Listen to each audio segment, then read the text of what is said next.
আসসালামু আলাইকুম। 10 অক্টোবর 2025 অবশেষে যুক্তরাষ্ট্রের মধ্যস্থতায় কার্যকর হয়েছিল ইসরায়েল ও ফিলিস্তিনের মধ্যকার সেই কাঙ্ক্ষিত যুদ্ধবিরতি, যার অপেক্ষায় অপলক দৃষ্টিতে তাকিয়েছিল গোটা বিশ্ব। 1 বছরেরও বেশি সময় ধরে আগুনে পুড়ছে গাজার আকাশ, মাটিতে মিশে গেছে সর্বশেষ আশার চিহ্নটুকু। শিশু, নারী, বৃদ্ধ, কারো চোখেই ঘুম নেই, শুধু আতঙ্ক, ভয়াবহ সংঘাত ও রক্তক্ষয়ী যুদ্ধ। অগণিত প্রাণহানি এবং আন্তর্জাতিক চাপের পর এসেছে একটি শব্দ, যুদ্ধবিরতি। আজকে যুদ্ধবিরতির 1 মাসেরও বেশি সময় পেরিয়ে গেলেও প্রশ্ন থেকে যায়, এই যুদ্ধবিরতি কি আদৌ সত্যিকারের শান্তির সূচনা করতে পেরেছে, নাকি এটি কেবল পরবর্তী ঝড়ের আগে আসা এক নিস্তব্ধতা? আজকের এই ভিডিওতে এমন সব গুরুত্বপূর্ণ প্রশ্নের উত্তর খোঁজার চেষ্টা করব। পাশাপাশি আলোচনা করব ফিলিস্তিন ইসরায়েল সংঘাতের প্রেক্ষাপট, ফিলিস্তিনের বর্তমান পরিস্থিতি, এই যুদ্ধবিরতির পেছনে কূটনৈতিক বাস্তবতা এবং কেমন হবে গাজা তথা ফিলিস্তিনের ভবিষ্যৎ পথ চলা। তাহলে চলুন শুরু করা যাক।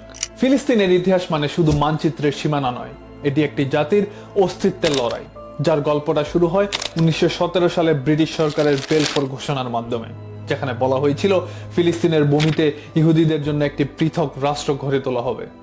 এরপর 1947 সালে জাতিসংঘ ব্রিটিশ ম্যান্ডেট অঞ্চলকে দুটি রাষ্ট্র, অর্থাৎ একটি আরব রাষ্ট্র ও একটি ইহুদি রাষ্ট্র করার পরামর্শ দেয়, কিন্তু সেই পরিকল্পনা বাস্তবায়ন হয়নি।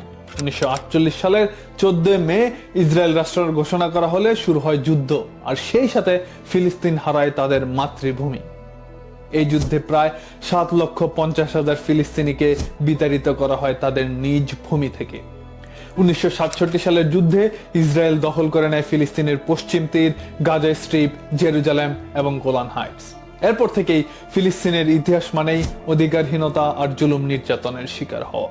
চলুন এবার ফিলিস্তিন ইসরায়েলের সাম্প্রতিক সংঘাত ও বহুল আলোচিত যুদ্ধবিরতিতে ফিরে আসি। অক্টোবর 2023 শুরু হয় হামাস ইসরায়েল যুদ্ধ। একদিকে ইসরায়েলের বিধ্বংসী বিমান হামলা, অন্যদিকে গাজার সীমাবদ্ধ জনপদের উপর একের পর এক বিস্ফোরণ। জাতিসংঘের তথ্য মতে গত কয়েক মাসে মারা যায় 20,000-এরও বেশি ফিলিস্তিনি, যার 70% নারী ও শিশু। হাসপাতাল, স্কুল, আশ্রয়কেন্দ্র সবকিছু ভেঙে পড়েছিল আগুনের ধ্বংসস্তূপের নিচে। একটি জীবন্ত ধ্বংসস্তূপে পরিণত হয় পুরো গাজা স্ট্রিপ। পরপর হামলার ভয়াবহতায় স্তম্ভিত হয়ে পড়ে আন্তর্জাতিক সমাজ। আন্তর্জাতিক মহলে নানা চড়াই উতরাই চলতে থাকে ফিলিস্তিন ইসরায়েল যুদ্ধ নিয়ে। সমর্থন অসমর্থন খেলায় মেতে ওঠে শত্রু ও মিত্রের দেশগুলো। গাজায় এই নৃশংস যুদ্ধ মানবিকতাকে হার মানায়। অবশেষে মার্কিন যুক্তরাষ্ট্র, কাতার, মিশর এবং তুরস্কের মধ্যস্থতায় ঘোষিত হয় কাঙ্ক্ষিত যুদ্ধবিরতি। কিন্তু এই যুদ্ধবিরতির ভাষা অনেকটাই কূটনৈতিক। কেউ বলছে এটা মানবিক সাহায্যের সুযোগ, আবার কেউ বলছে এটি একটি কৌশলগত বিরতি মাত্র। তবে বাস্তবতা হলো এই যুদ্ধবিরতির নিচে ধুকে ধুকে মরছে একটি ভঙ্গুর ও নিঃস্ব জাতি। যুদ্ধবিরতি শব্দটা শুনলেই যেন মনে হয় শান্তির নতুন শুরু, কিন্তু বাস্তবে এর পিছনে লুকিয়ে আছে এক জটিল আন্তর্জাতিক হিসাব নিকাশ। চলুন এবার একটু ঠান্ডা মাথায় খুঁজে বের করি এই যুদ্ধবিরতির আসল উদ্দেশ্য কি, এই যুদ্ধবিরতিতে কে লাভবান হবে আর কে বঞ্চিত। প্রথমত, যুদ্ধবিরতি প্রসঙ্গে প্রথমেই চলে আসে যুক্তরাষ্ট্রের কথা।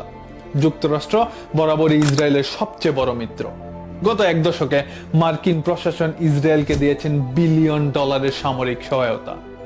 যদিও এখন যুক্তরাষ্ট্র নিজেদেরকে যুদ্ধবিরতির মধ্যস্থতাকারী হিসেবে উপস্থাপন করছে, তবে প্রশ্ন থেকে যায়, এটা কি সত্যি মানবিক কারণে, নাকি কূটনৈতিক চাপ কমানোর কৌশল বা অন্য কিছু? কারণ মার্কিন প্রশাসন একদিকে যুদ্ধ থামানোর আহ্বান জানায়, আবার অন্যদিকে ইসরায়েলকে আধুনিক অস্ত্র সরবরাহ চালিয়ে যাচ্ছে। এক মার্কিন বিশ্লেষক ফরেন অ্যাফেয়ার্স জার্নালসে লিখেছিলেন, যুক্তরাষ্ট্র প্রশাসন যুদ্ধ থামাতে চায় না, বরং তারা এটিকে নিয়ন্ত্রণে রাখতে চায়। অর্থাৎ যুক্তরাষ্ট্র এই যুদ্ধবিরতিকে এক ধরনের ডিপ্লোম্যাটিক ব্যান্ডেজ হিসেবে ব্যবহার করছে, যা অনেকটা ক্ষত সারাতে না, ক্ষতটাকে অদৃশ্য করে রাখার জন্য। দ্বিতীয়ত, যুদ্ধবিরতির বিষয়ে আরব বিশ্বের অবস্থান একগুচ্ছে গাথা নয়। সৌদি আরব, মিশর, কাতার, তুরস্ক সবাই যুদ্ধবিরতির আহ্বান জানালেও তাদের প্রত্যেকের উদ্দেশ্যে রয়েছে যথেষ্ট ভিন্নতা। এক্ষেত্রে কাতার মধ্যস্থতাকারী দেশ হিসেবে উল্লেখজনক ভূমিকা রেখেছে এবং হামাসের সাথে সরাসরি যোগাযোগ রেখেছে। অন্যদিকে মিশর চায় কেবল সীমান্ত স্থিতিশীলতা, কারণ তাদের নিজেদের স্বার্থ সরাসরি সম্পৃক্ত সীমান্ত স্থিতিশীলতার সাথে। সীমান্তবর্তী রাফা ক্রসিং তাদের মিশরের নিরাপত্তার একটি অন্যতম নিয়ামক। আবার সৌদি আরবকে দেখা গিয়েছিল ইসরায়েলের সঙ্গে সম্ভাব্য সম্পর্ক স্বাভাবিককরণের আলোচনা করতে, যদিও এখন তা থেমে গেছে। ফলে আরব দেশগুলোর এমন বিভক্ত অবস্থান ফিলিস্তিনের ঐক্য ও কৌশলগত সুবিধাকে দুর্বল করে দিয়েছে। অর্থাৎ একদিকে ফিলিস্তিন মানবিক সহায়তার জন্য তাকিয়েছিল আরব দেশগুলোর দিকে, আর অন্যদিকে আরব বিশ্ব কূটনৈতিক ভারসাম্য রক্ষায় ছিল ব্যস্ত। তৃতীয়ত, ইসরায়েলের পক্ষ থেকে যুদ্ধবিরতিকে অনেক বিশেষজ্ঞ টেকনিক্যাল পুশ বলে মনে করছেন। অর্থাৎ এই যুদ্ধ পুরোপুরি শেষ নয়, কেবল সাময়িক বিশ্রাম মাত্র। এই যুদ্ধবিরতিতে ইসরায়েলের মূল লক্ষ্য হলো আন্তর্জাতিক চাপ কমানো, বন্দি বিনিময়ের প্রক্রিয়া দেখিয়ে মানবিক ভাবমূর্তি তৈরি করা এবং নিজেদের সামরিক প্রস্তুতি পুনর্গঠন করা। অবশ্য ইসরায়েলের নীতি নির্ধারকরা খোলাখুলি বলেছেন যে যুদ্ধবিরতির মানে যুদ্ধের সমাপ্তি নয়, বরং পরবর্তী ধাপের পরিকল্পনা। অর্থাৎ আমরা অনেকটাই আঁচ করতে পারি যে যদি রাজনৈতিক চাপ কিছুটা কমে আসে, তবে যে কোনো সময়ই আবার ফিলিস্তিনের উপর পুরোদমে আক্রমণ শুরু করতে পারে ইসরায়েল। অবশ্য ইতিহাসও তাই বলে। 2008, 14 কিংবা 2021 প্রতিবারই যুদ্ধবিরতি হয়েছিল, কিন্তু পরক্ষণেই ইসরায়েল আবার আক্রমণ শুরু করে। ইভেন 10 অক্টোবরের যুদ্ধবিরতির পরও কিন্তু একেবারেই থেমে নেই ফিলিস্তিনিদের উপর ইসরায়েলের নৃশংস হামলা। যুদ্ধবিরতির পরও একের পর এক হামলা চালিয়ে যাচ্ছে ইসরায়েল।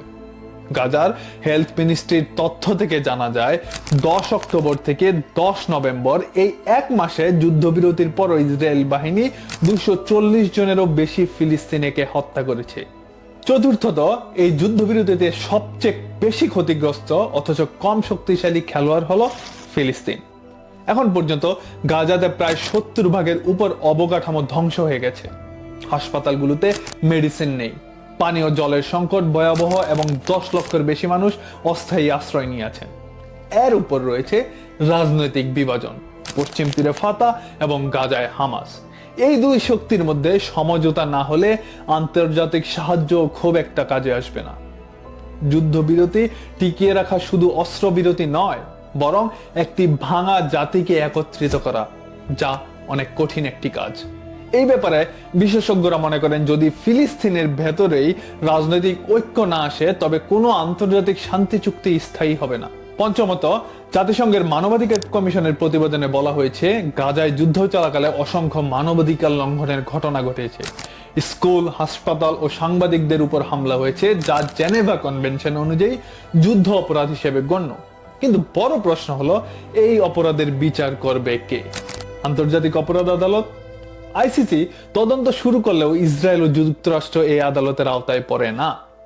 ফলে যুদ্ধবিরতি এসেছে কিন্তু ন্যায় বিচার আসেনি। আর ইতিহাস সাক্ষী, ন্যায় বিচার ছাড়া কোনো যুদ্ধবিরতি টিকে থাকতে পারেনি। হয়তো এখানেই ভবিষ্যতে আরেক সংঘাতের বীজ রূপিত হচ্ছে। মোট কথা, যুদ্ধবিরতি এক ধরনের মঞ্চ যেখানে সবাই নিজেদের ভূমিকা পালনে ব্যস্ত, কেউ শান্তির মুখোশ পরে আর কেউ বা কৌশলের আড়ালে।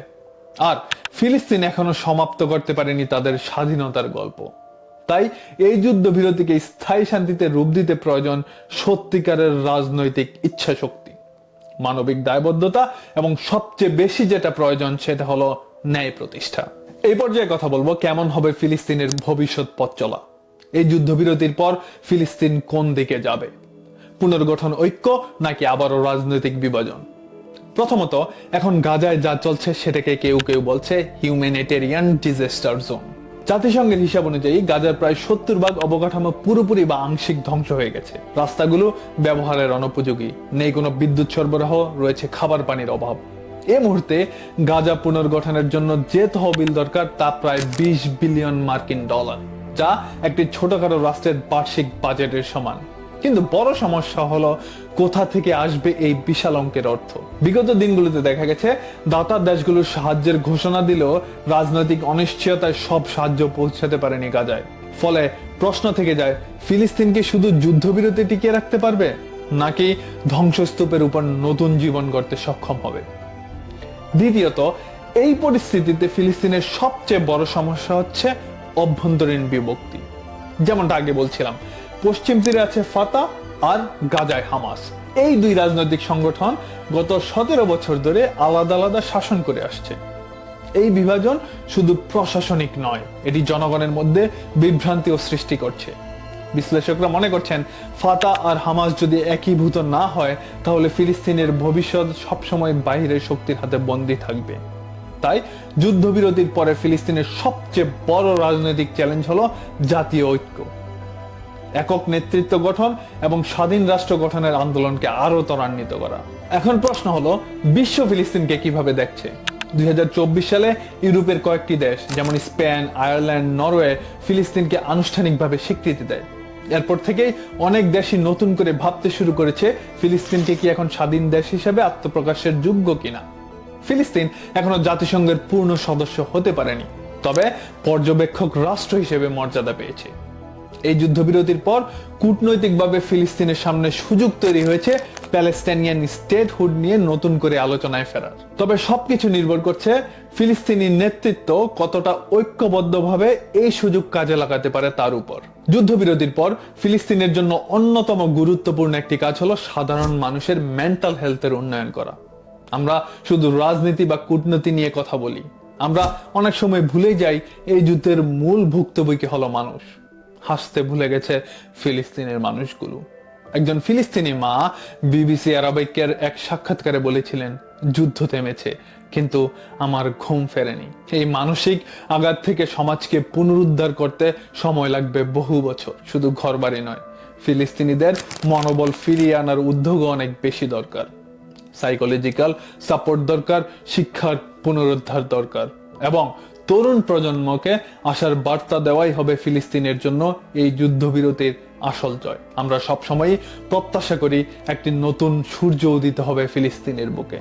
ফিলিস্তিনের শিশুরা আবার স্কুলে যাবে, হাসি ফিরে আসবে প্রতিটি ফিলিস্তিনবাসীর মুখে, নিশ্চিন্তে ঘুমাতে পারবে ফিলিস্তিনের মানুষগুলো। আর সেদিনই পৃথিবী বলবে, ফিলিস্তিন শুধু টিকেইনি, ফিলিস্তিন বেঁচে আছে আর লড়ে গেছে তার ন্যায়ের ইতিহাস রচনার জন্য। আজ এই পর্যন্তই। সকলের সুস্থতা ও দীর্ঘায়ু কামনা করছি। শীঘ্রই আবার কথা হবে নতুন কোনো টপিকস নিয়ে, নতুন কোনো ভিডিওতে। সে পর্যন্ত ভালো থাকুন, সুস্থ থাকুন। আল্লাহ হাফেজ।